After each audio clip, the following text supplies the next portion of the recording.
بات کرنا چاہوں گا میں فلسطین کے حوالے سے اور اسرائیل کے حوالے سے سب سے پہلے، اس کے بعد دیگر خبریں بھی شامل کریں گے۔ عمران خان صاحب کی جو ہے وہ سالگرہ بھی منعقد کی گئی، کچھ اس کے بارے میں بھی بات کریں گے، لیکن ان کی سالگرہ کے اوپر جو ہے وہ حکومت نے ان کو کیا تحفہ دیا ہے اس کے بارے میں بھی بات کرتے ہیں۔ سب سے پہلے ذرا فلسطین اور اسرائیل کے حوالے سے بات کر لیں۔ ایک تو پاکستان کے اندر جناب ایک بہت بڑا احتجاج جو ہے وہ جماعت اسلامی کی جانب سے کیا گیا کراچی کے اندر۔ امپریسو، ویری امپریسو نمبرز اور بڑی تعداد کے اندر جو ہے وہ لوگ باہر نکلے اور جماعت اسلامی کی کال کے اوپر یکجہتی غزہ مارچ، اس کا انعقاد جو ہے وہ جماعت اسلامی کی جانب سے کیا گیا تھا، اور فلسطینیوں کی نسل کشی، سمود فلوٹیلا پر حملے کے خلاف اور اہل فلسطین و حماس سے یکجہتی کے اظہار کے لیے جو ہے وہ شارع فیصل کے اوپر یہ مارچ کیا گیا، اور مارچ میں ہزاروں افراد نے شرکت کی اور شارع فیصل مظاہرین سے بھر گئی۔ مارچ میں شریک نوجوان اسرائیلی پرچم والے جوتے اٹھائے نفرت کا اظہار کرتے رہے۔ امیر جماعت اسلامی حافظ نعیم الرحمان نے کہا کہ جی غزہ کے لوگ قربانیاں دے رہے ہیں۔ اسرائیلی جارحیت سے غزہ میں 68,000 کے قریب لوگ شہید ہو چکے ہیں، جن میں 70% خواتین اور بچے شامل ہیں۔ یہ سب لوگ ظالموں کے ظلم کا شکار ہیں۔ حماس ایک اسلامی تحریک ہے۔ ہمارا حکمران طبقہ حماس کا نام لیتے ہوئے پریشان ہونے لگتا ہے، لیکن تحریک وہی کامیاب ہوتی ہے جو عوام کی نمائندہ تحریک ہو اور عوام کی تائید سے آگے بڑھتی ہو۔ ایسی تحریکیں جو امریکہ اور فلسطین کو بے نقاب کرتی ہیں، ان کا نام لیتے ہوئے ہمارا حکمران طبقہ ڈرتا ہے۔ حافظ نعیم الرحمان نے فلسطین کے 2 ریاستی حل کو مسترد کر دیا، جو ٹریڈیشنلی پاکستان کا پوائنٹ آف ویو رہا ہے کہ جی 2 ریاستی حل کی طرف جو ہے وہ ہم جانا چاہتے ہیں۔ انہوں نے کہا جی ہم اس کو مسترد کرتے ہیں۔ انہوں نے کہا کہ حماس اگر فلسطین میں مزاحمت کر رہی ہے تو وہ اقوام متحدہ کے چارٹر کے مطابق ایسا کر رہی ہے۔ حماس نے 2006 میں پورے فلسطین میں کامیابی حاصل کی تھی۔ غزہ کے لوگوں اور حماس میں کوئی تفریق نہیں ہے۔ حماس غزہ کے لوگوں کی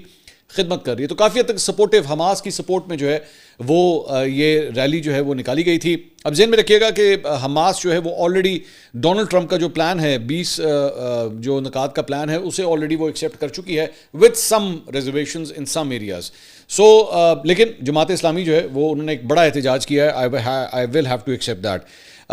دوسری بات یہ ہے کہ جناب ایک بڑی حیران کن خبر جو ہے وہ ڈونلڈ ٹرمپ کے حوالے سے سامنے آئی ہے، اور یہ بیسکلی ایک نیوز آؤٹ لیٹ ہے ایکسیوس۔ انہوں نے جو ہے وہ ڈونلڈ ٹرمپ کے حوالے سے کوٹ کرتے ہوئے انہوں نے کہا ہے کہ جی ڈونلڈ ٹرمپ نے فون کیا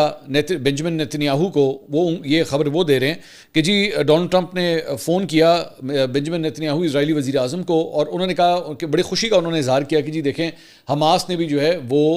ہمارا یہ پلان جو ہے اسے ایکسیپٹ کر لیا ہے، ڈونلڈ ٹرمپ کے پلان کو ایکسیپٹ کر لیا ہے، تو اس کے اوپر وہ کافی خوش تھے۔ تو بنجمن نیتنیاہو نے آگے سے کہا کہ جی اس میں خوش ہونے والی کوئی بات نہیں ہے، اس پہ جشن منانے والی کوئی بات نہیں ہے، اس کا کچھ مطلب نہیں ہے۔ تو آگے سے ڈونلڈ ٹرمپ نے جو ہے وہ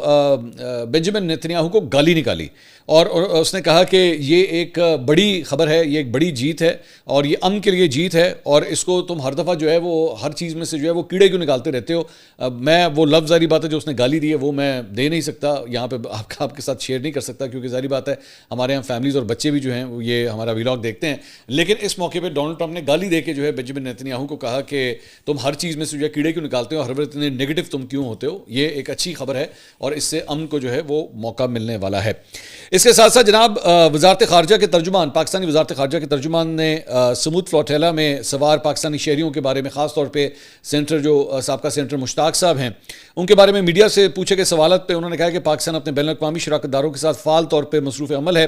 تاکہ اسرائیلی قابض افواج کی جانب سے غیر قانونی طور پر حراست میں لیے گئے اپنے شہریوں کی حفاظت اور ان کی فوری واپسی کو یقینی بنایا جا سکے۔ انہوں نے کہا کہ دفتر خارجہ نے کہا کہ ایک دوست یورپی ممالک کے سفارتی ذرائع سے ہم نے اس بات کی تصدیق کی ہے کہ سابق سینیٹر مشتاق احمد اسرائیلی قابض افواج کی تحویل میں ہیں اور وہ محفوظ اور صحت مند ہیں۔ ہمیں بتایا گیا ہے کہ مقامی قانونی طریقہ کار کے مطابق سینیٹر مشتاق کو عدالت میں پیش کیا جائے گا۔ ملک بدری کے احکامات جاری ہونے پر ان کی وطن واپسی میں تیزی سے سہولت جو ہے وہ فراہم کی جائے گی۔ وزارت نے ان سے قبل ان افراد کی بحفاظت واپسی کے لیے جو ہے وہ رابطہ کیا تھا، اور ہم ان برادر ممالک کا تہہ دل سے شکریہ ادا کرتے ہیں جنہوں نے ہمارے شہریوں کی وطن واپسی میں مدد کی۔ اب یہاں سے ٹرکی کے چند میڈیا آؤٹ لیٹس کی جانب سے جو ہے یہ خبریں آئی ہیں کہ یہ تمام رضاکار جو بیسکلی ان کشتیوں کے بیڑے کے اندر موجود تھے اور یہ امداد لے کے غزہ کے متاثرین کے لیے جا رہے تھے، اور اس کے بعد جب اسرائیلی فورسز کی جانب سے ان کا گھیراؤ کیا گیا اور ان کی کشتیوں کے اوپر جو ہے وہ دھاوا بولا گیا، اور اس کے بعد ان رضاکاروں کو جب گرفتار کیا گیا ہے اور اس کے بعد اریسٹ کر کے ان کو لے جایا گیا ہے،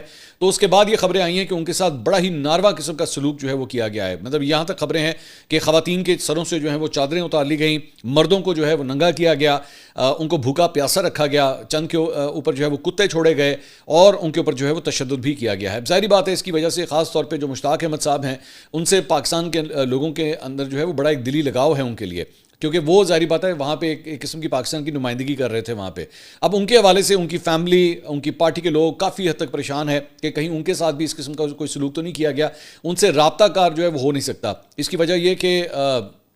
اسرائیل کو جو ہے وہ پاکستان ویسے ہی تسلیم نہیں کرتا، تو ان کے ساتھ کسی قسم کا کانٹیکٹ بھی نہیں ہو پاتا. ظاہری بات ہے وہ جب آپ تسلیم کرتے ہیں تو اس کے بعد آپ کی کمیونیکیشن جو ہے وہ ان کے ساتھ کھلتی ہے. تو پاکستان جو ہے وہ ایک تیسرے ملک کے ذریعے جو ہے وہ سفارتکاری کر رہا ہے اس معاملے کے حوالے سے کہ مشتاق صاحب کے بارے میں جو ہے وہ کچھ نہ کچھ پتہ لگ سکے. لیکن فی الحال ابھی تک کوئی انفارمیشن جو ہے وہ مزید سامنے نہیں آئی. صرف اتنی انفارمیشن ہے کہ جی ان کو عدالت کے سامنے پیش کیا جائے گا، اس کے بعد ان کو ڈپورٹ کیا جائے گا، اور ڈپورٹ کرنے کے بعد جو ہے انہیں پاکستان واپس لایا جائے گا. تو یہ معاملہ جو ہے وہ ابھی تک کافی سنگین ہے، اور ظاہری بات ہے لوگ کافی حد تک جو ہے وہ پریشان ہیں. اس کے ساتھ ساتھ جناب ایک اور خبر یہ آئی ہے کہ یرغمالیوں کی رہائی کے لیے جو ہے وہ مذاکرات کا سلسلہ جاری ہے. مصر، امریکہ اور فلسطین کے جو سفارتی اور سیکیورٹی ذرائع ہیں وہ یہ کہتے ہیں کہ جی یہ مذاکرات باقاعدہ طور پہ اب شروع ہو چکے ہیں، اور پہلے مرحلے پر عمل درآمد کے طریقہ کار پر اتوار کے روز سے بالواسطہ مذاکرات کا ایک دور جو ہے وہ شروع ہو چکا ہے. اور مذاکرات میں مصر، ترکی، اسرائیل، امریکہ اور حماس کے وفود جو ہے وہ شامل ہے.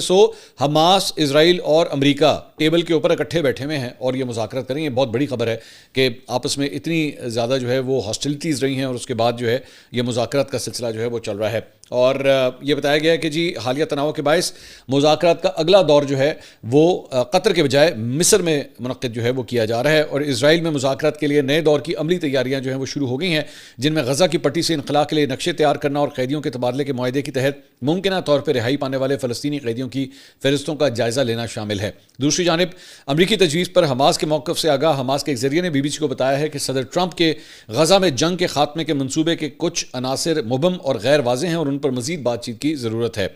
گزشتہ 2 سال کے دوران ہونے والے مذاکرات سے واقف ایک مصری سیکیورٹی اہلکار کا کہنا ہے کہ یہ عین ممکن ہے کہ مغویوں کی رہائی کے لیے 72 گھنٹے کی جو ڈیڈ لائن ڈونلڈ ٹرمپ کی جانب سے دی گئی ہے اس میں شاید تھوڑی سی ایکسٹینشن کر دی جائے. اس کے ساتھ ساتھ آپ جانتے ہیں کہ پاکستان سمیت 8 مختلف مسلم ممالک نے ڈونلڈ ٹرمپ کے حوالے سے ان کے وزراء خارجہ کی جانب سے جو ہے وہ خیر مقدم کیا گیا تھا ڈونلڈ ٹرمپ کے اس 20 نکاتی پلان کا. اس کے بعد آج جو ہے وہ ایک اور پریس ریلیز ان 8 ممالک کی جانب سے جو ہے وہ جاری کی گئی ہے، اور